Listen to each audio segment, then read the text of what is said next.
মক্কাতে বিশ্বনবী যখন দাওয়াতি কাজ শুরু করলেন, বিশ্বনবী দেখলেন মক্কায় দুইটা লোক আছে। এই দুই লোকের এক লোক যদি আমার ইসলামের ছায়ার তলে না আসে, তাহলে মক্কায় ইসলামের দাওয়াতকে বেগবান করা আমার জন্য কঠিন হয়ে যাবে।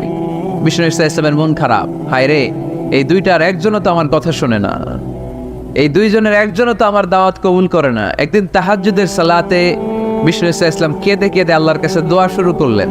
বিশ্বনবীর যে মন খারাপ, আল্লাহ তো এটা বোঝে টোঝে না, তাই না? আল্লাহ তো বোঝে দেখে না। তাহাজ্জুদের নামাজে ভারাক্রান্ত মন নিয়ে আল্লাহ রাসূল সাল্লাল্লাহু আলাইহি ওয়াসাল্লাম দোয়া করলেন, আল্লাহুম্মা আইজ্জাল ইসলামা বিআহাব্বির রাজুলাইনি ইনদাক। আল্লাহ, মক্কার দুইটা লোকের নাম তোমার কাছে বলবো আজকের তাহাজ্জুদের মুনাজাতে। দুইটা লোকের নাম তোমার কাছে তাহাজ্জুদের ফরিয়াদে আমি উল্লেখ করব। দুইটা লাগবে না, দুইজনের একজনরে দিলেই হবে। আল্লাহ রাসূল দোয়া করলেন, আল্লাহুম্মা আইজ্জাল ইসলাম বিআহাব্বির রাজুলাইনি ইনদাক। আল্লাহ, মক্কার দুইজনের একজনকে আমি চাই, এই দুইজনের যে কোনো একজন যেন কালিমা পড়ে মুসলমান হয়ে যায়। আল্লাহ রাসূল দোয়া করলেন, আল্লাহুম্মা আইজ্জাল ইসলাম বিআহাব্বির রাজুলাইনি ইনদাক বিউমর ইবনুল খাত্তাব আও আবি জাহল ইবনে হিশাম। আল্লাহ, হিশামের বেটা আবু জাহেল এরে দাও, নাইলে খাত্তাবের বেটা ওমর রে দাও। সুবহানাল্লাহ পড়বেন না? কিন্তু আল্লাহ রাসূলের দোয়া কবুল হয় না। আল্লাহ রাসূল অপেক্ষা করছেন। ইন দ্য মিন টাইম সাফা পাহাড়ের পাদদেশে আরকাম ইবনে দারিল আরকামের ঘরে বিশ্বনবী বসে বসে কোরআনের দাওয়াত লুকিয়ে লুকিয়ে দিচ্ছিলেন। সাইয়েদনা ওমর ফারুক তখনও কালিমা পড়েন নাই। তিনি বিশাল একটা নাঙ্গা তলোয়ার নিয়ে বিশ্বনবীকে আক্রমণ করার জন্য যখন দারুল আরকামের ঘরের দিকে ছুটে আসছেন, সাহাবারা বলতে শুরু করলো, নবী আপনি ওই দরজা দিয়ে তাড়াতাড়ি মুহূর্তেই পালিয়ে যান, ওমরে ফারুক তলোয়ার নিয়ে আপনার সামনে চলে এলে রক্ষা নাই। আল্লাহ রাসূল বললেন, তোমরা সরব, দরজাটা খুলে দাও, ওমরকে আমার সামনে তাড়াতাড়ি চলে আসতে দাও। আমার মনে হচ্ছে ওই যে তাহাজ্জুদের জায়নামাজে বসে চোখের পানি ছেড়ে আল্লাহর কাছে যে ওই দিন রাতে দোয়া করেছি, আজকে আমার দোয়াটা কবুল হতে চলেছে। আমার তো মনে হচ্ছে আমার দোয়াটা কবুল হতে চলেছে, সরে যাও। হামজা ইবনে আব্দুল মুত্তালিব চাচারে সরায় দিলেন। সাইয়েদনা ওমর ফারুক তলোয়ার নিয়ে এসে বিশ্বনবীর নূরানি চেহারার দিকে তাকিয়ে মুহূর্তেই কুপুকাত হয়ে গেলেন। তলোয়ারটা বিশ্বনবীর সামনে রেখে দিয়ে বললেন, আশহাদু আল্লা ইলাহা ইল্লাল্লাহ ওয়া আশহাদু আন্না মুহাম্মাদান আবদুহু ওয়া রাসূলুহু। আমি সাক্ষ্য দিলাম আল্লাহ ছাড়া কোনো ইলাহ নাই, আপনি মুহাম্মদ আল্লাহর রাসূল। বিশ্বনবীর মন খুশি হয়ে গেল। ওয়ালা সাউফা ইউতিকা রাব্বুকা ফাতারদা। নবী হে, অচিরে এমন এমন জিনিস আমি আপনারে দেব, আপনি পাবেন আর খুশি হবেন, পাবেন আর খুশি হবেন। আপনার মন খারাপ, আমি আল্লাহ নিজ দায়িত্বে মন ভালো করে দেব। পড়েন সুবহানাল্লাহ। সাইয়েদনা ওমর ফারুক মুসলমান হয়ে গেলেন। এবার আবু জাহেল, উতবা, শাইবা, ওয়ালিদ ইবনে মুগীরা এদের টনক নড়ে উঠল। কারণ ওমর ফারুকের মতো শক্তিশালী লোক মক্কায় দ্বিতীয়টা ছিল। উনি বললেন, ইয়া রাসূলুল্লাহ, আপনি কি সত্য নবী না? আল্লাহ রাসূল বললেন, হ্যাঁ সত্য নবী। এই কোরআন কি সত্য না? সত্য। ইসলাম কি সত্য ধর্ম নয়? এটাও সত্য। ওমর ফারুক বললেন, ফা ফিমাল ইখতিফা, তাহলে লুকায় লুকায় কেন? তাহলে সাফা পাহাড়ের পাদদেশে আরকাম ইবনে আবিল আরকামের ঘরের ভেতরে অন্ধকার কূপে দাঁড়িয়ে কোরআনের তেলাওয়াত কেন? ময়দানে নেমে পড়েন, আমি ওমর আছি, দেখি কে কি করবে। রাসূল সাল্লাল্লাহু আলাইহি ওয়াসাল্লাম বললেন, না, এটা মাক্কি জীবন, ধীরে সুস্থে দাওয়াতি কাজ করো, ওমর ফারুকও ছাড়বে না। বললেন, ইয়া রাসূলুল্লাহ, একটা মিছিলের অনুমতি দেন। আল্লাহ রাসূল বললেন, যাও মিছিল দাও। ওমর ফারুক দুইটা লাইন করলেন, মোট খুঁজে পেলেন 11 জন। সুবহানাল্লাহ পড়েন। এক লাইনের নেতা বানালেন আল্লাহ রাসূল সাল্লাল্লাহু আলাইহি ওয়াসাল্লামের খুদ চাচা হামজা ইবনে আব্দুল মুত্তালিবকে। আর আরেক লাইনে উনি দাঁড়ালেন 6 জন 6 জন 12 জন, উনি সহ 12 জন, 12 জনের মিছিল। সুবহানাল্লাহ পড়বেন না? তো মিছিলের সামনে দাঁড়িয়ে উনি একটা ছোট্ট এক বাক্যের ভাষণ দিলেন। উনি বললেন, মান আরাদা আন তাসকুলা উম্মু ইয়াতামা ওয়ালাদু তারমিলা যাওজাতুহু ফালিয়াসুদ্দানি। এই মক্কার নেতা খেতারা, কে আছো? কে চাও মায়ের বুককে খালি করতে? কে চাও সন্তানগুলোরে ইয়াতিম বানাতে? কে চাও তোমার স্ত্রীকে বিধবা বানাতে? সামনে আসো, পারলে আমি ওমরে ঠেকাও। ওমরে ফারুক দাঁড়ালেন, দাঁড়িয়ে তাকবীর শুরু করলেন, আল্লাহু আকবার, আল্লাহু আকবার। আল্লাহু আকবার। এক একটা স্লোগানে মক্কার মরুজমিন সেদিন থারথার করে কেঁপেছে। ইতিহাস সাক্ষী, আবু জাহেল, উতবা, সাইবা এই আল্লাহু আকবার স্লোগান আর শুনে নাই। হঠাৎ ভাবলো ঘটনা কি, কার এত সাহস আমার নির্বাচনী এলাকায় আল্লাহু আকবার নামে স্লোগান দেয়। নেমে আসলো, ঘর থেকে বাইরে আইসা দেখে মিছিলের সামনে কে, ওমর রে দেখা দিছে এক দৌড়। শুধু কাফেররাই সাইয়েদনা ওমরে ফারুককে দেখে দৌড়াতো না, মুনাফিকরাও ওমরে ফারুককে দেখে দৌড় মারতো। ইভেন ইবলিস শয়তান ওমরে ফারুককে দেখলে দৌড় মারতো। সুবহানাল্লাহ পড়তে পারলেন না? আল্লাহ রাসূল ওমরে ফারুককে দেখলে বলতেন, ওমর মা সালাকা শাইতান সালিকান ফাজ্জান ইল্লা সালাকা ফাজ্জান গায়রা ফাজ্জিকুম। ওমর, ইবলিস শয়তান যদি তোমার কোনো রাস্তা দিয়ে হাঁটতে দেখে, ইবলিস শয়তান ওই রাস্তা রেখে দিয়ে অন্য রাস্তা দিয়ে হাঁটে। ওমরে ফারুক আল্লাহর গিলাফ যে স্পর্শ করলেন আর মিছিল থামালেন, ওরকম ওমর আমাদের দরকার আছে না নাই? বিশ্বনবী বললেন, লা নবিয়্যা বা'দি ওয়ালা রাসূলা, আমার পরে কোনো নবী নাই, কোনো রাসূল নাই, তবে আমার পরে যদি কেউ নবী হতো, লাউ কানা বা'দি নবিয়্যুন লাকানা উমর, আমার পরে যদি নবী হওয়ার যোগ্যতা কারো থাকে, আমার প্রাণের সাহাবা ওমরের ওই যোগ্যতা আছে। প্রভু তুমি বলেছ রাসূল দেবে না, বলনি দেবে না ওমর, বলনি দেবে না হামজা তারিক, খালিদ বিজয় সমর।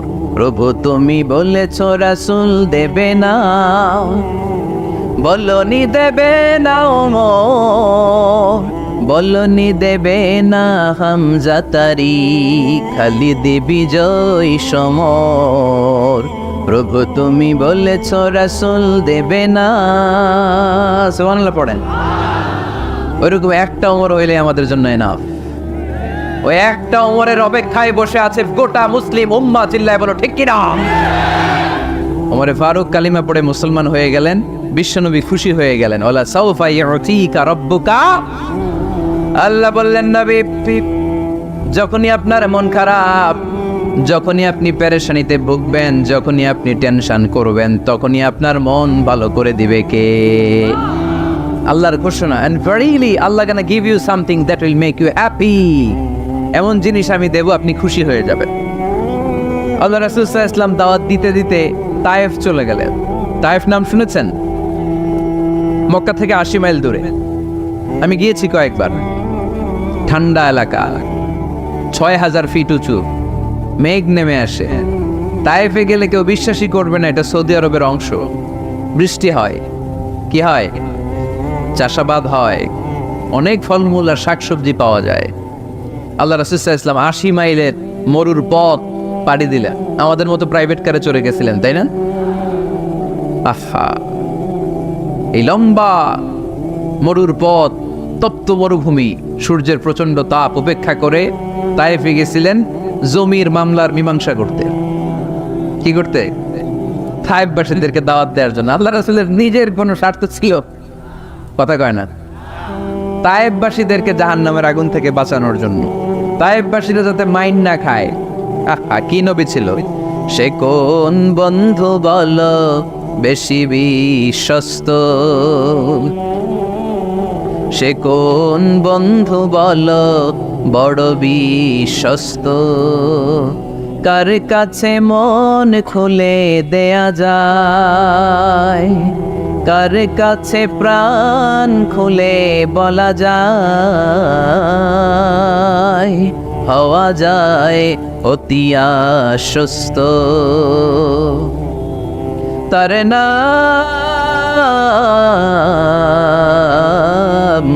আহমদ বড় বিশ্বস্ত। সুবহানাল্লাহ পড়ে। কি দিলদরিয়া নবী ছিলেন, রাহমাতাল লিল আলামিন। I have sent you as a mercy for the entire universe. নবী হে, আমি আপনাকে গোটা বিশ্বের জন্য রহমত করে প্রেরণ করেছি। সুবহানাল্লাহ। রহমতের নবী, দয়ার নবী, দাওয়াত দেওয়ার জন্য 80 মাইলের লম্বা মরুর পথ পাড়ি দিয়ে তায়েফের ময়দানে যখন ছুটে যায়, তায়েফের ছেলেরা বিশ্বনবীর দাওয়াত তো কবুল করেই নাই, বরং বিশ্বনবীর অপমান করেছে, বিশ্বনবীকে লাঞ্ছিত করেছে, বিশ্বনবীর সাথে মারপিট করেছে, বিশ্বনবীর গায়ে পাথর মেরেছে। এই সুশ্রী দেহটা বেয়ে বেয়ে ঝরে ঝরে বিশ্বনবীর গা থেকে টপ টপ করে তায়েফের জমিনে তাজা লাল খুন ঝরেছে। গিয়েছে তায়েফবাসীদের বাঁচানোর জন্য, নিজের কোনো স্বার্থ নাই। তায়েফবাসীরা যেন জাহান্নামের আগুনে না জ্বলে, কিন্তু তায়েফবাসীরা বিশ্বনবীর আঘাত করেছে। তিনটা জায়গায় আমি দেখে এসেছি জায়গাগুলা, তিনটা জায়গায় বিশ্বনবীকে আহত করা হয়েছে। খেয়ে না খেয়ে দিন প্রচারের কাজে নিজেকে দিয়েছ বিলিয়ে, তায়েফের কাফিরেরা চিনল না সে আলো, দুষ্ট ছেলেদের পিছু দিল লেলিয়ে। পাথরের আঘাতে ক্ষত বিক্ষত হয়ে সারা শরীর থেকে রক্ত ঝরে। হে রাসূল তোমাকে ভুলি আমি কেমন করে, হে রাসূল তোমাকে ভুলি আমি কেমন করে। হাজার ব্যথা বেদনার পরে ফিরে আসনি তুমি আপন ঘরে, দিনের আলো তুমি ছড়িয়ে দিতে চলে গেলে মদিনায় মক্কা ছেড়ে। হে রাসূল তোমাকে ভুলি আমি কেমন করে, হে রাসূল তোমাকে ভুলি আমি কেমন করে। পড়েন আল্লাহু আকবার। বিশাল পথ পাড়ি দিয়ে দাওয়াত দিলেন, বিনিময়ে পেলেন পাথরের আঘাত। রক্তাক্ত হলেন বিশ্বনবী। আদ্দাস নামে খ্রিস্টান ছেলে বিশ্বনবীর হাতে কালিমা পড়ে মুসলমান হয়ে গেল। আল্লাহু আকবার। বিশ্বনবী খেজুর বাগানে ঢুকলেন, গা দিয়ে ঝরো ঝরো ঝরো ঝরো করে রক্ত বয়ে যায়। সাইয়েদনা যায়েদ রাদিয়াল্লাহু তাআলা আনহু পানি নিয়ে আসলেন। বিশ্বনবী ওযু করলেন, ফজরের নামাজে দাঁড়িয়ে লম্বা কেরাত পড়লেন। কেরাত শেষে বিশ্বনবী বসে আছেন, মন খারাপ। কার মন খারাপ? 80 মাইলের পথ পাড়ি দিয়ে আসলাম, মিশন তো সাকসেসফুল হয় নাই, কেউ তো কালিমা পড়ে নাই, আরো আমার পিছু লেগেছে, আহত করেছে আমাকে। বিষ্ণুবীর মন খারাপ। এত কষ্ট করে, এত ভালো মন নিয়ে, এত সুন্দর করে দাওয়াত দিলাম, কেউ দাওয়াত শুনল না। বিষ্ণুবীর মন খারাপ। আর এই দৃশ্য আরশের উপর থেকে দেখে কে? আল্লাহ বললেন, নবী আপনার মন খারাপ, আপনার যখনই মন খারাপ তখনই আমার সাহায্য আছে না নাই? ওয়ালা সাউফা ইউতিকা রাব্বুকা ফাতারদা। আল্লাহ জানিয়ে দিলেন, নবী আপনি জানেন না, আপনি দেখেন নাই, ফজরের লম্বা কোরআনের তেলাওয়াত যখন আপনি করছিলেন, আপনার পিছন দিয়ে একদল জিন চলে যাচ্ছিল। জিন কারা যাচ্ছিল? এই জিন জাতি বিশ্বনবীর তেলাওয়াত শুনে থমকে দাঁড়িয়েছে। কিরে, এত সুন্দর বাক্য তো জীবনে শুনি নাই, এত সুন্দর কথামালা, শব্দের ব্যঞ্জন, ভাষার মাধুর্য, অলংকার কখনো তো শুনি না। এটা তো কোনো মানুষের বানানো কথা হতে পারে না, এটা মন্ত্র হতে পারে না, এটা কবিতা হতে পারে না, এটা নিশ্চয় আল্লাহর বাণী। ইন্না সামি'না কুরআনান আজাবা ইয়াহদি ইলার রুশদি ফাআমান্না বিহি। নিশ্চয় আমরা আজীব কোরআন শুনেছি, শুধু শুনেই ক্ষান্ত থাকবো না, যেই কোরআন শুনেছি ওই কোরআনের উপর বিশ্বাস এনে আমরা জিনেরা মুসলমান হয়ে গেলাম। তারা তাদের এলাকায় যে দাওয়াত দিতে শুরু করলো। এই দৃশ্য বিশ্বনবী দেখছে নাকি? বিশ্বনবী তো তেলাওয়াত করতেছে ফজরের নামাজে। বিশ্বনবীর যখন মন খারাপ, আল্লাহ জানিয়ে দিলেন, নবী মন খারাপের কারণ নাই, দিতে আসছিলেন দাওয়াত দৃশ্যমান জাতিকে, মানে মানুষকে। কিন্তু এদের উপর যদিও দাওয়াত ফলপ্রসূ হয় নাই, অদৃশ্যমান এক জাতি, জিন জাতি আপনার মুখনিসৃত কণ্ঠে সুন্দর তেলাওয়াত শুনে পুরো জিন জাতি কালিমা পড়ে মুসলমান হয়ে গেছে। ওয়ালা সাউফা ইউতিকা রাব্বুকা ফাতারদা। নবী যেখানেই আপনি পেরেশান, যেখানে আপনার মন খারাপ, ওখানেই মন ভালো করে দিবে কে? আল্লাহ রাসূল সাল্লাল্লাহু আলাইহি ওয়াসাল্লামের প্রিয়তমা স্ত্রী খাদিজাতুল কুবরা আত-তাহেরা রাদিয়াল্লাহু তাআলা আনহা ইন্তেকাল করলেন। রাসূল সাল্লাল্লাহু আলাইহি ওয়াসাল্লামের হৃদয়টা ভেঙে খান খান হয়ে গেল। চাচা আবু তালেব ইন্তেকাল করলেন, হৃদয়টা ভেঙে খান খান হয়ে গেল। চারদিক থেকে শত্রুতা বাড়তে শুরু করলো, কোনো দিক থেকে সাহায্য নাই। বিশ্বনবী আবার পেরেশান, কই যাব, কোথায় গেলে আশ্রয় পাবো? আমার তো কেউ নাই, কেউ আমার দুনিয়ায় বেঁচে নাই। প্রাণাধিক প্রিয় স্ত্রী খাদিজাতুল কুবরা দুনিয়া ছেড়ে বিদায় নিল। যেই চাচা আমার শেল্টার দিয়ে রাখতো কাফেরদের হাত থেকে, চাচাও চলে গেল। এখন আমি কই যাব? আল্লাহ বললেন, কই যাবেন? জায়গা পান না, আমার আরশে চলে আসেন। আমার আরশে চলে আসেন। সুবহানাল্লাযী আসরা বিআবদিহি লাইলাম মিনাল মাসজিদিল হারামি ইলাল মাসজিদিল আকসা। সুবহানাল্লাহ পড়েন। সাইয়েদনা জিব্রাইলকে দিয়ে আল্লাহ সারপ্রাইজ দিলেন তার নবীকে। কি দিলেন? সারপ্রাইজ শব্দটার সাথে পরিচিত না আমরা? হঠাৎ করে কাউকে এমন কিছু দেখালাম বা দিলাম সে কল্পনাও করে নাই। সাইয়েদনা জিব্রাইল মারফত আল্লাহ তাআলা তার প্রিয় হাবিবকে সারপ্রাইজ দিলেন। তিনি তার চাচাতো বোনের ঘরে শুয়েছিলেন, হঠাৎ করে সাইয়েদনা জিব্রাইল ঘরের ছাদকে উঠিয়ে ফেললেন, বিশ্বনবীকে সাঁ করে নিয়ে হাতিমে শুইয়ে দিলেন, গলার এখান থেকে নাভি পর্যন্ত ছিঁড়ে ফেললেন। এটাকে বলে ওপেন হার্ট সার্জারি। শাক্কে সাদার, সিনা চাক করলেন। আল্লাহ রাসূলের হৃদয় বের করে জামজামের পানি দিয়ে ধৌত করলেন। হৃদয়ে নূর, ঈমান, হিকমা, প্রজ্ঞা দিয়ে হৃদয়টারে আবার পরিপূর্ণ করলেন, আবার সেলাই করে দিলেন। তারপরে সরাসরি এখান থেকে বাইতুল মাকদাস, ওখান থেকে আল্লাহর আরশে নিয়ে গেলেন।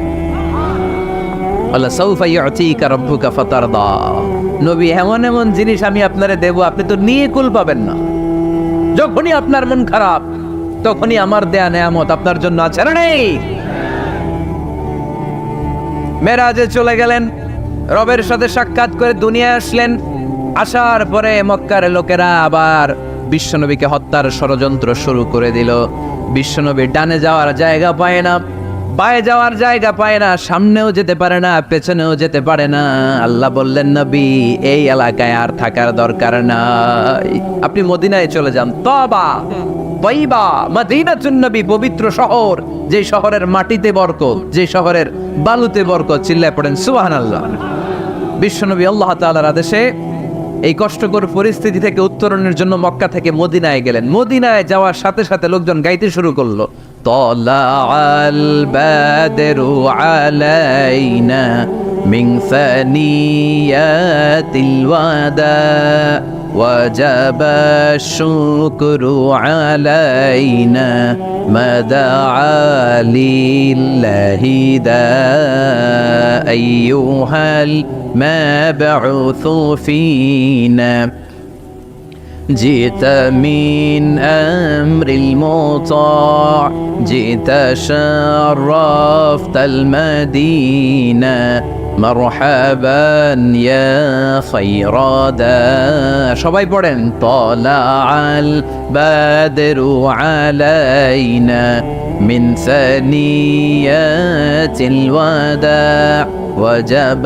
الشكر علينا ما دعا لله دا সুবহানাল্লাহ পড়েন। মক্কায় অত্যাচার, মক্কা থেকে গেলেন, সবাই ফুল নিয়ে দাঁড়ায় আছে আর পড়তে আরম্ভ করছে, তালা আল বদরু আলাইনা। আবার বৃদ্ধ বনিতা, মদিনার ছোট বড় মাঝারি নারী পুরুষ কেউ বাদ যায় নাই, সবাই বিষ্ণু ইসলামকে ওয়েলকামিং রিসেপশন দেওয়ার জন্য চলে এসেছে। এই দৃশ্য দেখে বিশ্বনবীর মন খারাপ ছিল, আবার মন ভালো হয়ে গেল। এজন্য আল্লাহ বললেন, ওয়াদ-দুহা ওয়াল-লাইলি ইযা সাজা মা ওয়াদ্দাআকা রাব্বুকা ওয়া মা ক্বালা ওয়ালাল-আখিরাতু খায়রুল লাকা মিনাল উলা ওয়ালাসাউফা ইউতিকা রাব্বুকা ফাতারদা। সুবহানাল্লাহ পড়েন আওয়াজ করে, ওয়ালাসাউফা ইউতিকা রাব্বুকা ফাতারদা। এ নবী, এমন এমন জিনিস দিব আপনি খুশি হয়ে যাবেন, খুশি হয়ে যাবেন। মদিনাতে যে আল্লাহ রাসূল সাল্লাল্লাহু আলাইহি ওয়াসাল্লাম মসজিদে নববী প্রতিষ্ঠা করলেন, আল্লাহ তাআলা কিবলা চেঞ্জ করে দিলেন। আগে পড়তো মক্কার দিকে নামাজ, এখন পড়ে ফিলিস্তিনের দিকে নামাজ। 16 থেকে 17 মাস রাসূল সাল্লাল্লাহু আলাইহি ওয়াসাল্লাম ফিলিস্তিনের দিকে, মানে ইহুদিরা যে দিকে নামাজ পড়ে ওই দিকে হয়ে নামাজ করলেন। কারণ আদেশটা কার? জোরে বলেন সবাই, আদেশটা কার? কিন্তু নবীর মন মানে না। নবীর মনে বড্ড আশা, আমার জন্মস্থান, আমার প্রিয় শহর মক্কার কাবা ঘরের দিকে যদি আমি সেজদা দিতে পারতাম আমার বড্ড ভাল লাগতো। কারণ কাবা আমার জন্মস্থান, মক্কা আমার জন্মস্থান, আমার বংশের গোড়া, আমার আদি পিতা ইসমাইল ইব্রাহিম এই কাবা ঘর নির্মাণ করেছে।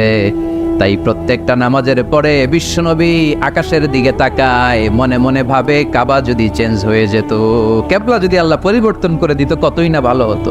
নামাজ শেষে বিশ্বনবী দুঃখ নিয়ে উপরে তাকায়, আল্লাহ তো আর দেখে টেকে না, তাই না? দেখে দেখে।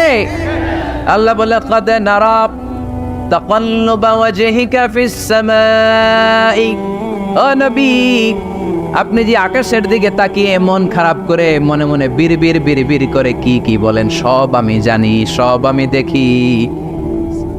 ফাওয়াল্লি ওয়াজহাকা শাতরাল মসজিদিল হারাম। আর দেরি নয়, আর কাল বিলম্ব নয়, যেখানে ফিরে আপনার সেজদা দিতে মনে চায়, আজ থেকে ওই কাবার দিকে আপনার কেবলা আমি মুহূর্তেই পরিবর্তন করে দিলাম গো নবী। নবীর যেটা মন চাইতেছে আল্লাহ ওইটাই দিতেছে। সুবহানাল্লাহ পড়েন। এজন্যই বলেছে খালিল মানে এমন বন্ধু যেই বন্ধু আল্লাহরে খুশি করার জন্য কাজ করে, আর হাবিব মানে এমন বন্ধু যেই বন্ধুরে খুশি করার জন্য আল্লাহ নিজেই কাজ করে। কোন সুবহানাল্লাহ।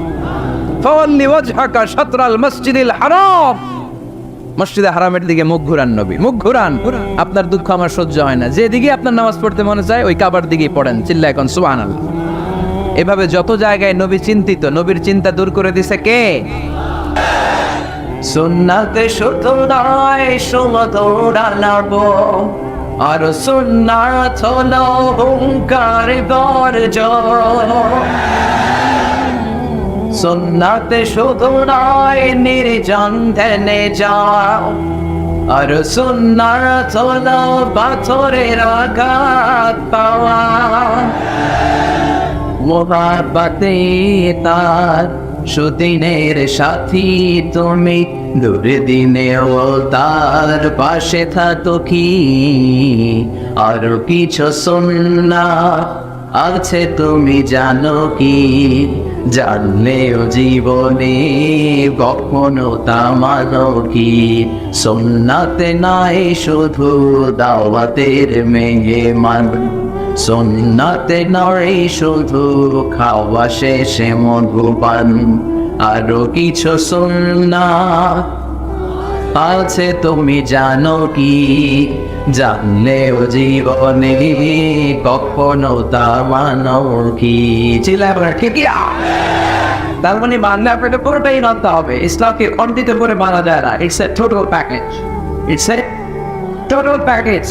এই প্যাকেজটা দিলে এটা নিবো এটা নিবো না বলা যাবে, এটা মানবো এটা মানবো বলা যাবে, ঝুঁকি দেবো না, শুধু আনসার পাইবো এই কথা বলার কোনো সুযোগ আছে? أفتؤمنون ببعض الكتاب وتكفرون ببعض। কিছু মানবা আর কিছু ছাড়বা, তাহলে তুমি মুমিন নও, তুমি মুনাফিক, তুমি কাফের। চিল্লায় বলে ঠিক না? তার মানে বোঝা গেল ঈমানটা হতে হবে পরিপূর্ণ ঈমান। আবার আল্লাহ বললেন ঈমানটা হতে হবে নির্ভেজাল ঈমান। কার কথা? والذين آمنوا ولم يلبسوا إيمانهم بظلم أولئك لهم الأمن وهم مهتدون।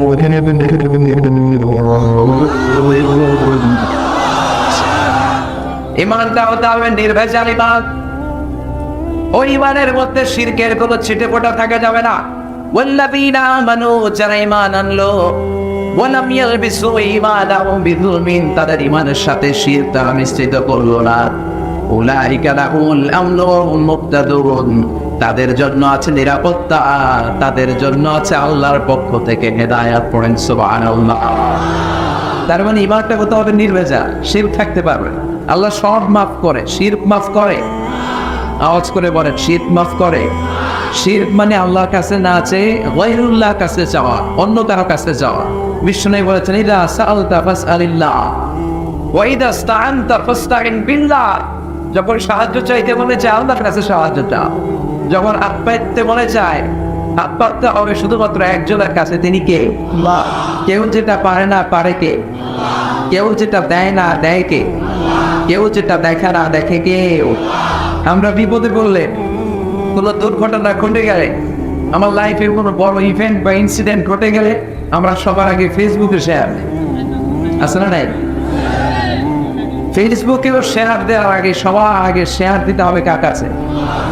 বন্ধুর কাছে শেয়ার করার আগে, স্ত্রীর কাছে শেয়ার করার আগে, নিজের বাবা মায়ের কাছে শেয়ার করার আগে আমরা শেয়ার দিব যার কাছে তিনি কে?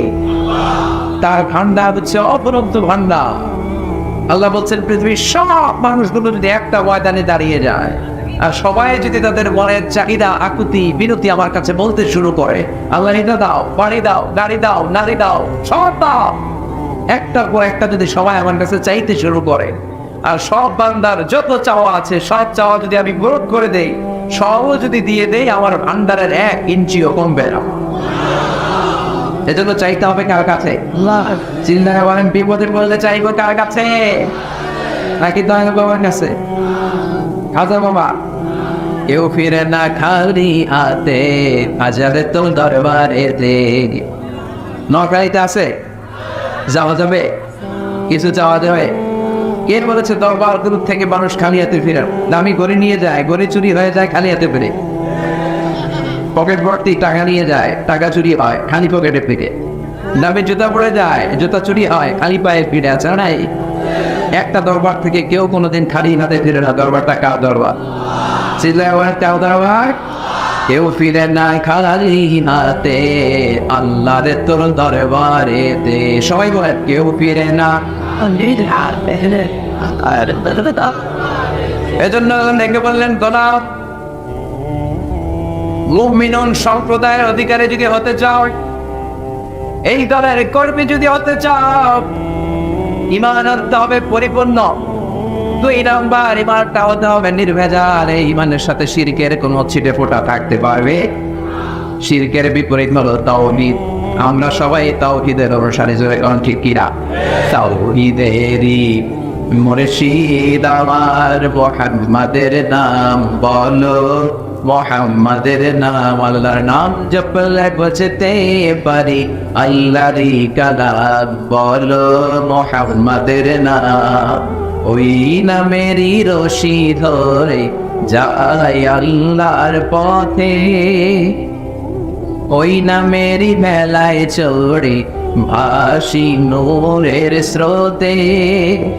ওই নামের বাতি জেলে দেখি আরশের মোকাম বলো, মুহাম্মাদের নাম। তাওহীদেরই মুর্শিদ আমার, মুহাম্মাদের নাম বলো, মুহাম্মাদের নাম। আল্লাহর নাম জপলে বুঝতে পারি, আল্লাহরই কালাম বলো, মুহাম্মাদের নাম। পড়ে দাও আল্লাহু আকবার। তার মানে ঈমান হতে হবে পরিপূর্ণ। ঈমানের মধ্যে কোনো ভেজাল থাকতে পারবে না, শিরক থাকতে পারবে না। 3 নাম্বার, ঈমান হতে হবে ঈমানের মতো, ঠিক না? যে ঈমান জ্বলে ওঠে আপন শক্তিতে, জ্বলে ওঠে আপন শক্তিতে। একটা কথা আছে না এই দেশে, কার স্লোগান এটা? হ্যাঁ, যে ঈমানে প্রয়োজনে জ্বলে ওঠে না, যে ঈমান সত্য ন্যায়ের কথা বলে না, যে ঈমানে প্রয়োজনে জ্বলে ওঠে না, যে ঈমান সত্য ন্যায়ের কথা বলে না, যে ঈমান বাস্তবে নাই, যে ঈমান অন্তরে নাই, মুখে শুধু ফাঁকা বলি, কি করে তারে বলো ঈমানে বলি?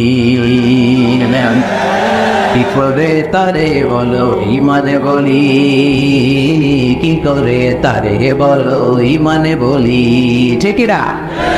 যে ঈমান দিত গায়েবের আন্দোলনের ধারে ধারে নাও, যে ঈমান লেবাসদারি কোরআন হাদিস তাও পড়ে না, যে ঈমান খাজার নামে মাজার গড়ে ফুনুস কামায়, যে ঈমান শিরকিয়াতের আমল করে ভীত নামায়, যে ঈমান বাস্তবে নাই, যে ঈমান অন্তরে নাই, মুখে শুধু কথার কলি, কি করে তারে বলো ঈমানে বলি? কি করে তারে বলো ঈমানে বলি? কি করে তারে বলো ঈমানে বলি? চিল্লায় পড়ে ঠিক না? তার মানে ঈমান হতে হবে পরিপূর্ণ, ঈমান হতে হবে নির্ভেজাল, ঈমান হতে হবে ঈমানের মতো, তারপরে এই মুমিন হওয়া যাবে। চিল্লা এখন ঠিক কি? আসলে আমরা এই সূরার আলোকে দেখি আল্লাহ তাআলা কি কি গুণাবলীর কথা বলেছেন। আল্লাহ শুরু করেছেন, قد أفلح المؤمنون, successful indeed are the believers, الذين هم في صلاتهم خاشعون, সফল হয়েছে তারা ঈমান এনেছে যারা। কার কথা? রব্বুল আলামিন বলেন, قد أفلح المؤمنون الذين هم في صلاتهم خاشعون, সফল হয়েছে তারা ঈমান এনেছে যারা। কার কথা? সফল হয়েছে তারা ঈমান এনেছে। আমার সাথে সাথে আওয়াজ করে উত্তর করেন, সফল হয়েছে কারা? আরো জোরে বলতে হবে সবাই, সফল হয়েছে কারা? ঈমান এনেছে যারা, যারা ঈমানদার, যারা বিশ্বাসী, তারা সফল। Who are the successful in life? জীবনের সফলতা যদি প্রশ্ন করা হয়, এক একজনের কাছ থেকে এক এক ধরনের উত্তর পাওয়া যাবে।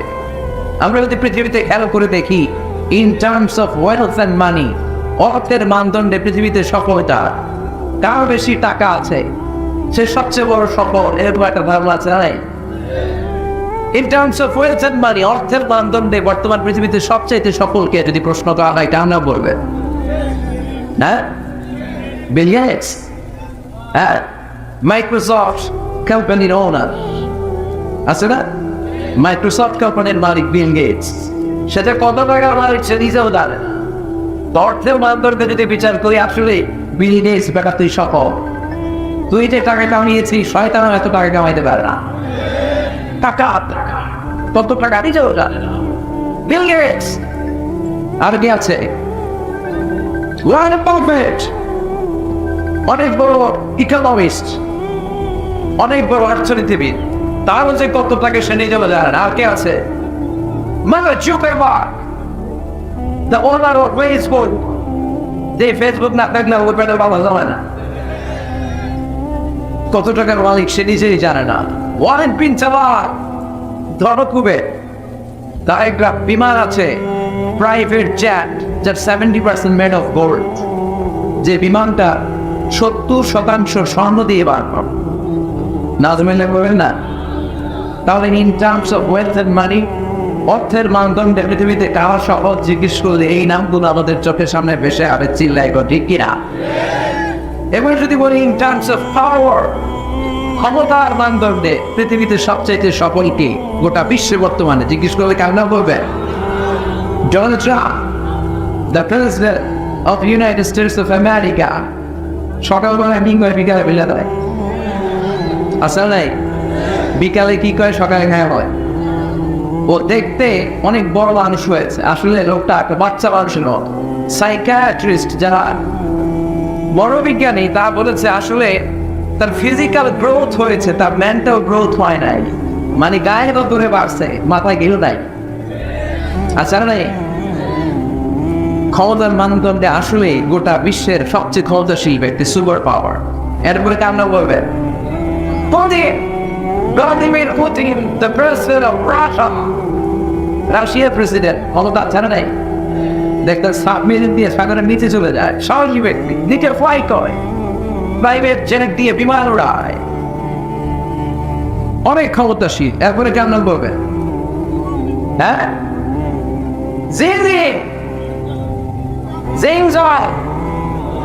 কি না? আগেকার নাম চায়নার নাম এরকম এটা একটা নাম হয়ে গেছে। এরা হচ্ছে ক্ষমতাশীল। অ্যাঞ্জেলা মার্কেল, নরেন্দ্র মোদী, ক্ষমতা আছে নাই? তাহলে অর্থের মানদণ্ডে কিছু লোক সফল, ক্ষমতার মানদণ্ডে কিছু লোক সফল।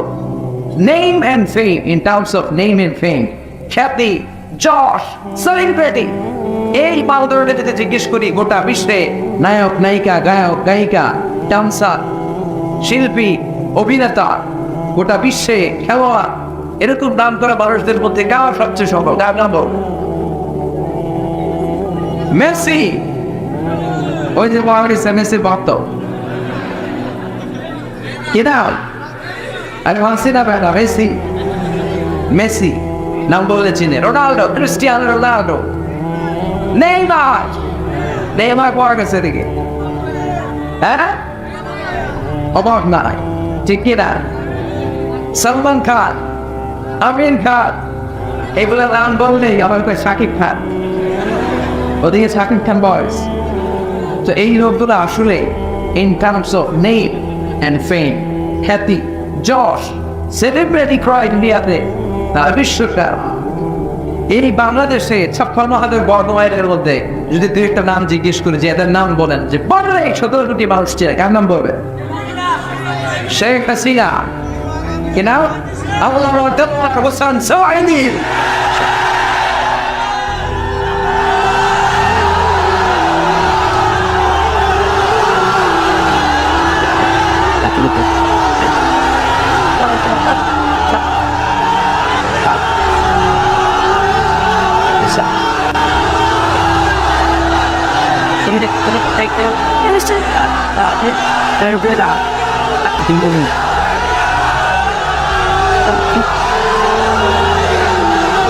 আল্লাহ যখন তোর হামটাকে ভালোবাসে, আল্লাহ যখন তাহলে ভালোবাসে, আল্লাহ যদি পৃথিবীর কাউরে ভালোবাসে, আল্লাহ যদি পৃথিবীর কাউরে ভালোবাসে, আল্লাহ ফেরেশতাদেরকে বলে আমি এই লোকটারে বড় ভালোবাসি, তোমরাও ভালোবাসো। ফেরেশতারা যদি কাউকে ভালোবাসে তাহলে ওই ব্যক্তির ভালোবাসা আল্লাহ তাআলা মানুষের অন্তরে দিয়ে দেয়। এই নামের মধ্যে একটা কারিশমা আছে না নাই? এই নামের ভেতরে মানুষের দরদ বড় ভালোবাসা আছে না নাই? আল্লাহ ফায়সালা তোমার, ফায়সালা তার মালিক একজন, চিল্লায় বলেন চিনি কেউ? আমরা পৃথিবীর কারো কাছে চাই না, কার কাছে চাই? তুমি ফায়সালা করো মালিক, তুমি সঠিক ফায়সালা করো। চিল্লায় বলেন আমি আরো জোরে বলেন। In terms of name and fame, আমি বলি নাই, আপনাদের কাছে ছেড়ে দিয়েছিলাম। Just I put the question to the audience. জনগণের কাছে ছেড়ে দিয়েছি। একজন বলেছে শেখ হাসিনা, একজন বলেছে আল্লামা সাঈদী, কেউ বলবে বেগম খালেদা জিয়া, কেউ বলবে মাশরাফি বিন মুর্তজা, কেউ বলবে হিরো আলম। আসলে নেই এই প্যাটার্ন অনেক জনপ্রিয়। চেনা না? একটা সবাই চেনা না? তাহলে রব্বুল আলামিন বলে গোলাম, in terms of wealth and money, টাকার মানদণ্ডে পৃথিবীতে কেউ কেউ সফল। in terms of power, ক্ষমতার মানদণ্ডে পৃথিবীতে কেউ কেউ সফল। in terms of name and fame, নাম, ডাক, যশ, খ্যাতির দিক থেকে পৃথিবীতে কেউ কেউ সফল। কিন্তু আমি আল্লাহর কাছে যদি সফল হতে যাও, একটাও কাজে আসবে না। আমার কাছে সফল হবে তারা ঈমান এনেছে যারা।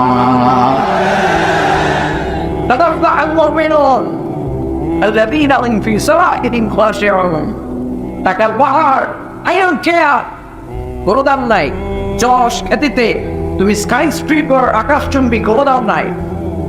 ক্ষমতার দাপটে তোর পা জমিনে নামে না, আল্লাহর কাছে কোনো দাম নাই। চিল্লা এখন ঠিক কিনা? আল্লাহর কাছে দাম আছে ঈমান, আল্লাহর কাছে দাম আছে বিশ্বাসে। এজন্য আমরা আল্লাহর দরবারে শুকরিয়া জানাই যে আমরা মুমিন। চিৎকার করে বলেন ঠিক কিনা?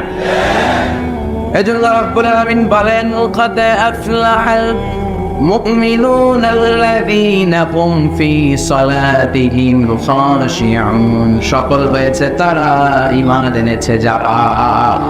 চিৎকার করে বলতে হবে সফল হয়েছে কারা? সফল হয়েছে কারা? এই সূরাটা নাজিলের একটা ব্যাকগ্রাউন্ড আছে, শানে নুজুল শুনবে, মনোযোগ আসছে না গেছে? সাইয়েদনা ওমর ফারুক বিশ্বনবী সহ কিছু সাহাবারা একসাথে বসেছিল। হঠাৎ খেয়াল করে খরগোশের মতো কান দুইটা খাড়া করে শোনেন, তাহলে বুঝতে পারবে। হঠাৎ সাইয়েদনা ওমর ফারুক দেখলেন মৌমাছির ভনবল আওয়াজ দেখা যায়। হাদিসটা এসেছে সুনানে তিরমিজিতে, মুসনাদে আহমদ ইবনে হাম্বলে।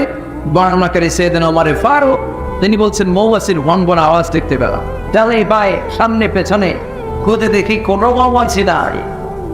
ওমর ফারুক বললেন আমার আর বুঝতে বাকি রইল না, এটা আসলে মৌমাছি নয়। আকাশ থেকে কোরআনের আয়াত বিশ্বনবীর কলিজার মধ্যে নাজিল করছে কে? অনেকগুলো পদ্ধতিতে বিশ্বনবীর কাছে আল্লাহ ওহী পাঠাতেন। মিসলা সালসালাতিল জারাস, ঘন্টার ধ্বনির ন্যায় বুখারীর বর্ণনা।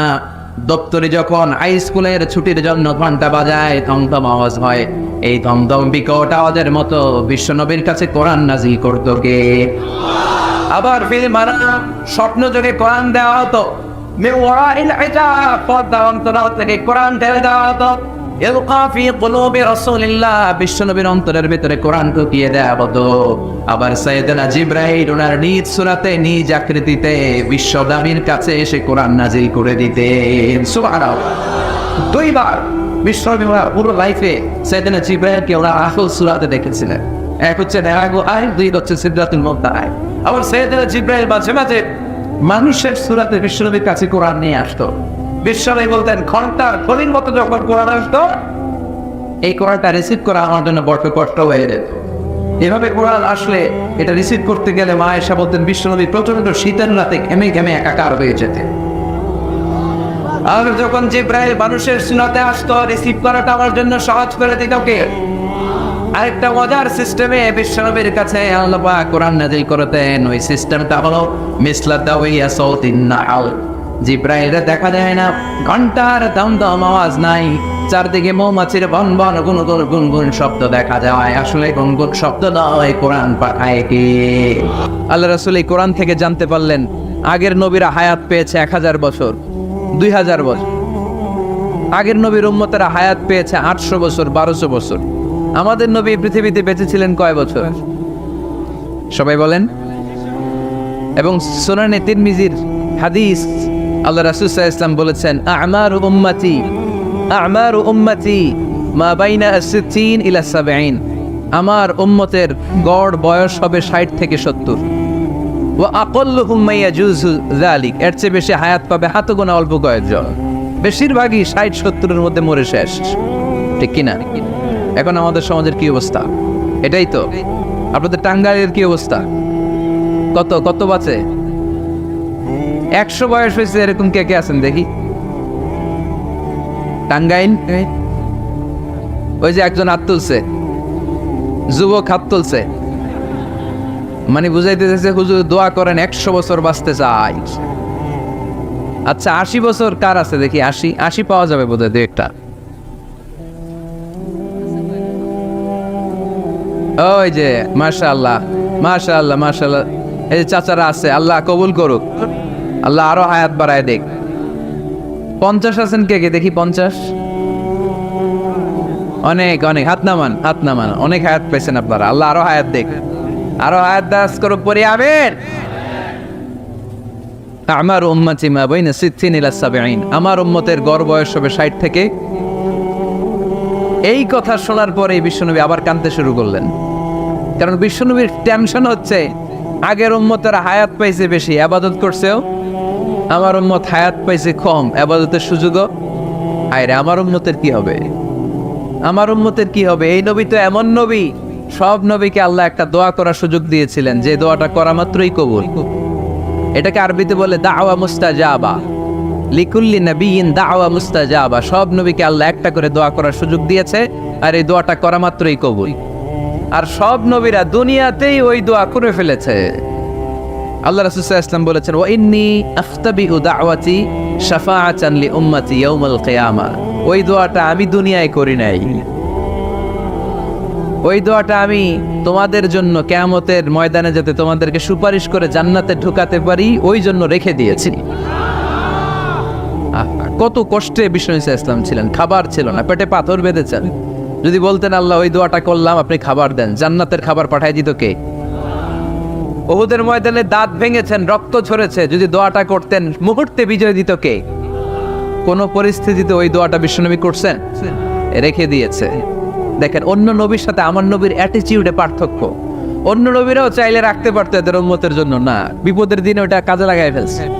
প্রত্যেক নবী একটা করে দোয়া করার সুযোগ পেয়েছিল, যে দোয়াটা করা মাত্রই কবুল। সব নবীরা দুনিয়াতেই শেষ, একমাত্র শুধুমাত্র কেবলমাত্র আমার আর আপনার নবী ছাড়া রেখে দিয়েছেন তিনি, রেখে দিয়েছেন ওই দোয়া আমাদের জন্য, আমার জন্য, আপনার জন্য, আমাদেরকে বাঁচানোর জন্য ওই দোয়া রেখে দিয়েছে। চিল্লায় বলেন ঠিক না?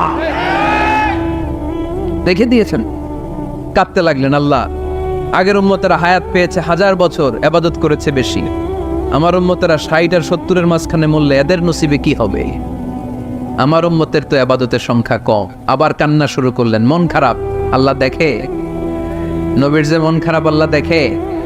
আল্লাহ নাজিল করলেন ইন্না আনজালনাহু ফি লাইলাতিল কদরি ওয়া মা আদরাকা মা লাইলাতুল কদর লাইলাতুল কদরি খায়রুম মিন আলফি শাহর। সুবহানাল্লাহ পড়েন। আল্লাহ বলে নবী আপনি কাঁদবেন না, আপনার চোখের পানি আমার সহ্য হয় না।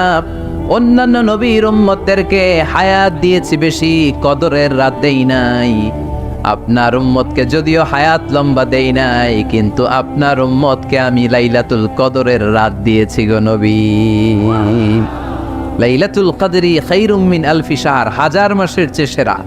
এই এক কদরের রাতে যদিও 60 থেকে 70 বছরের মধ্যে মারা যাবে, কিন্তু এই এক কদরের রাতে ইবাদত করলে 1000 বছর ইবাদত করলে যে সওয়াব, তার চেয়েও বেশি সওয়াব আপনার উম্মতের আমলনামায় ঢুকায় দিবে কে? খায়রুম মিন আলফি শাহর, 1000 বছর। 1000 বছরে হয় 83 বছর 4 মাস। আলফি শাহর 1000 মাস, 1000 মাসে হয় 83 বছর 4 মাস। এজন্য কদরের রাতে ইবাদত করতে রাজি আছেন তো? বিশ্বনবীর যেখানেই মন খারাপ, মন ভালো করে দেয় কে? সর্বশেষ কিয়ামতের ময়দানে মাকামে মাহমুদে বিশ্বনবী সেজদায় পড়ে কাঁদবেন।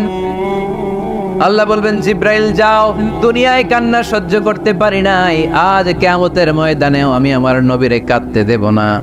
ইযহাব ইয়া জিব্রাইল কুল্লাহু মা ইউবকিক, যে আমার নবীরে বলো, নবী আপনি কাঁদেন কেন? সাইয়েদনা জিব্রাইল যে বললেন, নবী আল্লাহ জিজ্ঞেস করেছেন আপনার কান্নার কারণ কি। বিশ্বনবী তখনও সেজদা থেকে মাথা তোলেন না, সেজদায় পড়ে উত্তর দেয়, উম্মতি উম্মতি উম্মতি উম্মতি রব্বি হাবলি উম্মতি। আল্লাহ আমার গুনাহগার উম্মতের কি হবে? আল্লাহ আমার উম্মতের কি হবে? আল্লাহ আমার উম্মতের কি হবে?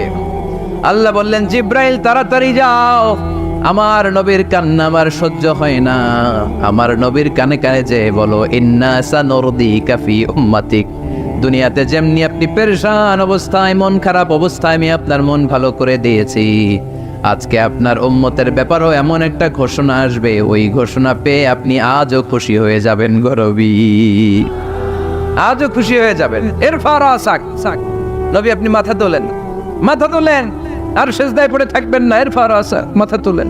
সাল তুতা, কি চাইবেন চান দিয়ে দেব। ওয়াসফা তুশাফা, যার জন্য রেকমেন্ডেশন করবেন, যার জন্য সিগনেচার করে দিবেন, যার জন্য সুপারিশ করে দিবেন, তার সুপারিশই কবুল করে নেব। চিল্লায় কোন সুবহানাল্লাহ। এরপর বিশ্বনবী সুপারিশ করতে শুরু করবেন আর আমাদেরকে জান্নাতে ঢোকাতে শুরু করবেন। তারপরেও নবী ক্ষান্ত হবেন না। এরপর একটা পতাকা হাতে নেবেন, ওই পতাকার মধ্যে লেখা আলিফ লাম হা মিম দাল, মানে আলহামদু, লিওয়াউল হামদ, প্রশংসার পতাকা। ওইটা নিয়ে জান্নাতের দরজার সামনে দাঁড়াবেন। তখনও পেরেশান, সবাইকে নিয়ে, উম্মতের সব জান্নাতীদেরকে নিয়ে বিশ্বনবী দরজার সামনে দাঁড়িয়ে নক করবেন। ভিতর থেকে জিজ্ঞেস করা হবে, মান আন্ত, কে আপনি? আল্লাহ রাসূল বলবেন, আনা মুহাম্মদ। তখন রক্ষী ফেরেশতা বলবে, ঠিক আছে, আল্লাহ বলেছে আপনার আগে কারো জন্য যেন এই দরজা না খুলি। মুহূর্তের মধ্যে জান্নাতের দরজা খুলে দেয়া হবে। বিশ্বনবী প্রশংসার পতাকা নিয়ে সব উম্মতকে নিয়ে জান্নাতে ঢুকে যাবে। ওয়ালা সাউফা ইউতিকা রাব্বুকা ফাতারদা, নবী গো আপনি নিরাশ হবেন না, ভয় পাবেন না, হাল ছেড়ে দিবেন না, আমার উপর ভরসা রাখেন। আপনার বিপদ আছে যেখানে, আমি আল্লাহ। বিশ্বনবী যেখানে বিপদে পড়েছেন, বিপদ থেকে উত্তরণ করেছে কে? এরপরে বিশ্বনবীর আল্লাহ স্মরণ করাই দিচ্ছেন, নবী আলাম ইয়াজিদিকা ইয়াতীমান ফাআওয়া ওয়া ওয়াজাদাকা দাল্লান ফাহাদা। সুবহানাল্লাহ পড়ে। তার মানে শপথ, রাতের শপথ, দিনের শপথ শেষ, কনফার্মেশন শেষ, এবার রিমাইন্ডার, স্মরণ করাই দিচ্ছে, নবী গো আলাম ইয়াজিদকা ইয়াতীমান ফাআওয়া, আমি কি আপনার ইয়াতীম পাই নাই? আল্লাহ রাসূল সাল্লাল্লাহু আলাইহি ওয়াসাল্লাম যে ইয়াতীম ছিল জানেন? দুনিয়ায় আসার আগেই বাবা হারিয়েছেন, 6 বছর বয়সে মা হারিয়েছেন, মা ইন্তেকালের পরে দাদা আব্দুল মুত্তালিবের কাছে মানুষ হয়েছেন মাত্র 2 বছর। আল্লাহ রাসূলের বয়স যখন 8, দাদাকেও হারিয়েছেন। তারপরে চাচার কাছে ইয়াতীম নবী মানুষ হয়েছেন। আল্লাহ বললেন, নবী টেনশন কিসের? ওই যে আপনি ছোট্টবেলায় ইয়াতীম ছিলেন, আমি নিজে আপনার চাচার মাধ্যমে আপনার লালন পালনের ব্যবস্থা করে দিয়েছি। আলাম ইয়াজিদিকা ইয়াতীমান ফাআওয়া, আপনি ইয়াতীম ছিলেন, আমি আপনার লালন পালনের ব্যবস্থা করলাম। ওয়া ওয়াজাদাকা দাল্লান ফাহাদা, আপনি পথ খুঁজছিলেন, আমি পথ দেখিয়েছি। আপনি ছিলেন দল্লান, দল শব্দের একটা অর্থ হচ্ছে ভ্রষ্ট বা গোমরা। আল্লাহ রাসূল কি ভ্রষ্ট ছিল? গোমরা ছিল না, আল্লাহ রাসূল ভ্রষ্ট ছিলেন না, গোমরা ছিলেন না। যদিও অফিসিয়ালি তিনি 40 বছর বয়সে নবী হয়েছেন, কিন্তু ওনার 40 বছরের আগের জীবনেও আমাদের জন্য অনুকরণীয়, অনুপম আদর্শ। চিল্লায় বলেন ঠিক কি না? এখানে দলের অর্থ হচ্ছে নবী, you are searching the right way, then I guided you to the right way. You are searching the truth, আপনি সত্য পথ খুঁজছিলেন, খুঁজে পাচ্ছেন না কোনটায়। আপনি পথ হারা পথিকের মতো খুঁজছিলেন। অনেক সময় হয় না কি রে, টাঙ্গাইল যাব, রাস্তা কি এইটা না ওইটা? মাঝে মাঝে আমরা দোদুল্যমান থাকি, আছে না নাই? আল্লাহ বললেন নবী আপনি সত্য খুঁজছিলেন, সত্য কি এদিকে না ওদিকে? আমি বললাম নবী ওই দিকে নয়, আপনি এই দিকে যান। এভাবে আমি আপনার পথ দেখিয়েছি। চিল্লায় এখন সুবহানাল্লাহ। আমরা যখন পথ ভুলে যাই, পথ দেখায় কে? জোরে বলতে হবে কে? আমি যদি কোনো দিন পথ ভুলে যাই, হাত ছানি দিয়ে কাছে নিও, মমতার বন্ধনে আমায় বেঁধে সব ভুল ক্ষমা করে দিও। পড়েন, আমি যদি কোনো দিন পথে ভুলে যাই, হাত ছানি দিয়ে কাছে নিও, মমতার বন্ধনে আমায় বেঁধে সব ভুল ক্ষমা করে দিও। চিল্লায় পড়তে হবে আমিন। এটা কিন্তু একটা দোয়া, যদি আল্লাহ পথ ভুলে যাই পথ দেখায় দিও। প্রতিদিনই কিন্তু এই দোয়াটা পড়ি সূরা ফাতিহায়, ইহদিনাস সিরাতাল, সবাই বলেন ইহদিনাস সিরাতাল, O Allah show us the right path, show us the correct path, show us the straight path. Allah সোজা রাস্তা দেখান, যে রাস্তা শুরু হয়েছে দুনিয়ায় ঢুকে গিয়েছে জান্নাতে। ওয়াজাদাকা দাল্লান, আপনি পথ খুঁজছিলেন, আমি আপনার পথ দেখিয়েছি। ওয়াজাদাকা আইলান ফাআগনা, আপনি ছিলেন নিঃস্ব, আমি আপনাকে ধনাঢ্য বানিয়েছি। তাফসিরে এসেছে ফাআগনা বিখাদিজা, আমি খাদিজার সাথে বিয়ে পড়াইয়া দিয়ে আপনারে ধনী বানাইয়া দিচ্ছি। আল্লাহ রাসূল সাল্লাল্লাহু আলাইহি ওয়াসাল্লাম খাদিজা রাদিয়াল্লাহু তাআলা আনহার ব্যবসায় কাজ করতেন। আল্লাহ রাসূল সাল্লাল্লাহু আলাইহি ওয়াসাল্লামের আমানতদারিতায় মুগ্ধ হয়ে আম্মাজান খাদিজা বিয়ের প্রস্তাব পাঠালেন। বিয়ে হয়ে গেল, আরশের উপর থেকে আল্লাহ সাইয়েদানা খাদিজাকে সালাম পাঠালেন। আর সাইয়েদাতুনা খাদিজা বললেন নবী আজ থেকে আমার সম্পদ বলে কোনো কথা নাই, সব সম্পদ আপনার পায়ের সামনে আমি ঢেলে দিলাম, আপনার যা মনে চায় এটা দিয়ে করেন। ইসলামের দাওয়াত দেন। ফাআগনা বিখাদিজা, খাদিজার সাথে বিয়ে করিয়ে দেওয়ার মাধ্যমে আল্লাহ রাসূলকে ধনী বানায় দিল কে? তার মানে তিনটা রিমাইন্ডার দিলেন। এক নম্বরে আপনি এতিম ছিলেন, লালন পালনের ব্যবস্থা করলাম। আপনি পথ খুঁজছিলেন, আমি আপনার সঠিক পথের দিশা দিয়ে দিলাম। আপনার টাকা পয়সা ছিল না, আমি আল্লাহ আপনারে ধনী বানিয়ে দিলাম। সুবহানাল্লাহ পড়েন। এবার তিনটা কর্মসূচি, কয়টা? আওয়াজ করে বলতে হবে কয়টা? এক নম্বর কর্মসূচি ফাআম্মাল ইয়াতীমা ফালা তাকহার, নবী হে খবরদার এতিমদেরকে ধমক দিবেন না, এতিমদেরকে তাড়িয়ে দিবেন না, কারণ আপনি নিজেই তো এতিম ছিলেন, ঠিক কিনা? এজন্য রাসূল সাল্লাল্লাহু আলাইহি ওয়াসাল্লাম এতিমের দরদ বুঝতো বেশি, সব সময় এতিমদেরকে আদর করত। আর যারা এতিমদেরকে আদর করে তাদেরকে আল্লাহ রাসূল পছন্দ করতেন বেশি। পড়েন সুবহানাল্লাহ। আপনারা এতিমদেরকে লালন পালন করেন, কয়েকজন এতিমের দায়িত্ব নিয়েছেন বা এতিমখানায় সম্পদ দান করেন, সাদাকা করেন, এরকম কে কে আছেন দেখি? মাশাআল্লাহ, আল্লাহ তুমি কবুল করো। হাত নামান। এতিমদেরকে দান করবেন, তাদের ওখানে সাদাকা করবেন। আল্লাহ রাসূল বলেছেন আনা ওয়া কাফিলুল ইয়াতীমি কাহাতাইন, খেয়াল করেন আমার আঙ্গুলের দিকে, আনা ওয়া কাফিলুল ইয়াতীমি কাহাতাইন, আমি আর এতিমের রক্ষণাবেক্ষণকারী কিয়ামতের দিন প্রতিবেশীর মতো পাশাপাশি থাকবো। সুবহানাল্লাহ। এক সাহাবী এসে বললেন ইয়া রাসূলুল্লাহ আমার হৃদয়টা বড্ড শক্ত, হৃদয় নরম হয় না, চোখ দিয়ে পানি নামে না, কি করব? ইশতাকি কাসওয়াতাল কলব। আল্লাহ রাসূল বললেন হৃদয় নরম করতে চাও, ইরহামিল ইয়াতীম, এতিমের উপর রহম করো। ওয়ামসাহ রাসা, এতিমের মাথায় হাত বুলিয়ে দাও। ওয়া আতইমহু মিন তাআমিক, তুমি যা খাও সেখান থেকে এতিমের সাথেও খাবার শেয়ার করো। তালিনু কলবুক, তোমার হৃদয়টারে নরম করে দিবে কে? এজন্য যাদের চোখ দিয়ে পানি আসে না, হৃদয় বড্ড শক্ত, কবে যে লাস্ট কাঁদছিলেন ভুলে গেছেন, এরকম আছে না নাই? শেষ কবে যে কাঁদছিলাম মনে নাই, চোখ দিয়ে পানি নামে না, হৃদয় শক্ত। এতিমের মাথায় একটু হাত বুলাইয়ে দিয়েন, এতিমখানায় একটু সম্পদ পাঠিয়ে দিয়েন, ওদের সাথে বসে একটু খাবার দাবার খাইয়েন, আপনার হৃদয়টারে নরম করে দিবে কে? এই বাংলার জমিনে অনেক লোক আছে এতিমের সম্পদ খেয়ে মেরে দেয়, আছে না নাই?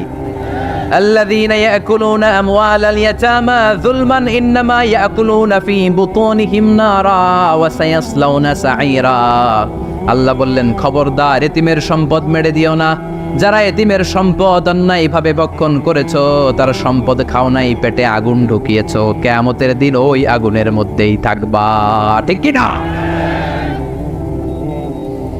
ভাই মারা গেছে, ভাতিজার দায়িত্ব পাইছে, সব সম্পদ মেয়েরা খেয়ে দিচ্ছে, আছে না নাই? খবরদার, সম্পদ খান নাই আপনি, আগুন খাইছেন, আগুন আগুন ঢুকিয়েছেন পেটে, আর ওই আগুনের মধ্যে আপনার বাসস্থান জাহান্নামে নির্ধারণ করে দিবে কে? এজন্য বিশ্বনবীর প্রথম কর্মসূচি দিলেন আল্লাহ। নবী, যেহেতু আপনি এতিম ছিলেন, তাই ফাআম্মাল ইয়াতীমা ফালা তাখার, নবী এতিমদেরকে আপনি ধমক দিবেন না, তাড়িয়ে দিবেন না। 2 নম্বর কর্মসূচি ওয়া আম্মাস সাইলা ফালা তানহার, নবী গো, যারা ভিক্ষা করতে আসে ভিক্ষুককে কখনো নবী তাড়িয়ে দিয়েন না, ভিক্ষুককে তাড়াবেন না, ধমক দিবেন না। অনেকে ধমক দেয়, আছে না নাই? আপনি বড় সাহেব, বড় বাড়ির মালিক, একজন আসছে ভিক্ষা করতে, আপনি তাড়ায় দিচ্ছেন, ওরেও বড় সাহেব বানাইতে পারতো কে? ও যেখানে দাঁড়িয়ে ভিক্ষা করে ওই জায়গায় আপনারা ভিক্ষুক বানাতে পারতো কে? আপনি গাড়িতে চড়ে বেড়ান, রাস্তায় জ্যামের মধ্যে যখন প্রাইভেট কারগুলো আটকে যায়, পথ শিশুরা ছোট্ট ভাঙ্গা থালা নিয়ে গ্লাসের সামনে এসে গ্লাসে নক করে, বলে স্যার 2 দিন ধরে কিছু খাই নাই, 5টা টাকা দেন, বলে না? আহা, গ্লাসও নামায় না অনেকে, ধমক দেয়। খবরদার, ধমক দিয়েন না। ওরে প্রাইভেট কারে বসাইতে পারতো কে? ভাঙ্গা থালা দিয়ে আপনারে ফুটপাতে নামায় দিতে পারতো কে? এই যে বিশ্বনবীরে সাবধান করলেন, বিশ্বনবীকে বলার মাধ্যমে গোটা উম্মার জন্য আল্লাহ শিক্ষা রেখে দিয়ে বললেন, ফাআম্মাল ইয়াতীমা ফালা তাকহার ওয়া আম্মাস সাইলা ফালা তানহার। ও নবী, খবরদার, ইয়াতিমদের সাথে কখনো কর্কশ আচরণ করবেন না। যারা ভিক্ষা করতে আসে, যারা ফরিয়াদি, তাদেরকে ধমক দিয়ে তাড়িয়ে দিবেন না। ওয়া আম্মা বিনি'মাতি রাব্বিকা ফাহাদ্দিস, সুখে দুঃখে সব সময় আল্লাহর নেয়ামতের বর্ণনা শুরু করে দেন। আলহামদুলিল্লাহ পড়েন।